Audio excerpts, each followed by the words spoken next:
மயிலாப்பூர் கபாலீஸ்வரர் கோயிலில் பங்குனி தேரோட்டம் நேற்று கோலாகலமாக நடைபெற்றது. ஏராளமான பக்தர்கள் வடம் பிடித்து தேரை இழுத்தனர். 63 உற்சவம் இன்று நடைபெற உள்ளது.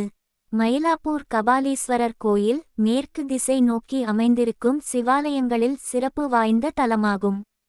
இக்கோயிலில் இந்த ஆண்டுக்கான பங்குனி பெருவிழா கடந்த 3ஆம் தேதி கொடியேற்றத்துடன் தொடங்கியது. விழாவின் முதல் நாளன்று பவளக்கால் விமானத்தில் கபாலீஸ்வரர் வலம் வந்து அருள்பாலித்தார். பின்னர் அம்மை மயில் வடிவில் காட்சி தருதல் நிகழ்ச்சியும் கபாலீஸ்வரர், கற்பகாம்பாள், முருகர் வீதியுலா நிகழ்வும் நடைபெற்றது. தொடர்ந்து அதிகார நந்தி, சவுடல் விமானம் உள்ளிட்ட வாகனங்களில் மாட வீதிகளில் சுவாமி உலா வந்தார். இந்நிலையில் பங்குனி தேரோட்டம் நேற்று நடைபெற்றது. இதையொட்டி காலை 6 மணிக்கு திருத்தேரில் கபாலீஸ்வரர், கற்பகாம்பாள் எழுந்தருளினர். காலை 7:30 மணி அளவில் பக்தர்கள் வடம் பிடித்து இழுக்க தேரோட்டம் தொடங்கியது.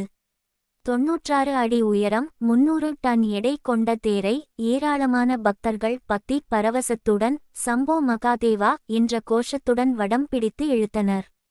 4 மாட வீதிகளில் அசைந்தாடி வந்த தேர் காலை 11 மணி அளவில் நிலையை வந்தடைந்தது.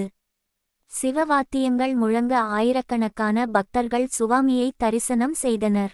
தேரோட்டத்தை முன்னிட்டு 1000க்கும் மேற்பட்ட போலீசார் பாதுகாப்பு பணியில் ஈடுபட்டிருந்தனர்.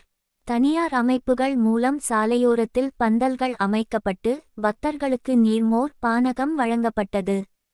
பங்குனி பெருவிழாவின் முக்கிய நிகழ்ச்சிகளில் ஒன்றான 63 உற்சவம் இன்று பிற்பகல் 3:30 மணி அளவில் தொடங்கி நடைபெற உள்ளது.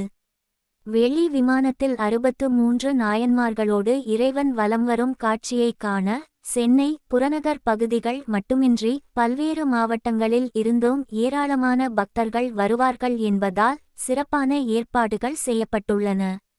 இதைத் தொடர்ந்து 12ஆம் தேதி இரவு 7:30 மணி அளவில் திருக்கல்யாண உற்சவமும் 14ஆம் தேதி விழா நிறைவு திருமுழுக்கும் நடைபெற உள்ளது. ஏப்ரல் 23ஆம் தேதி வரை விடையாற்றி விழா உற்சவம் நடைபெற உள்ளது.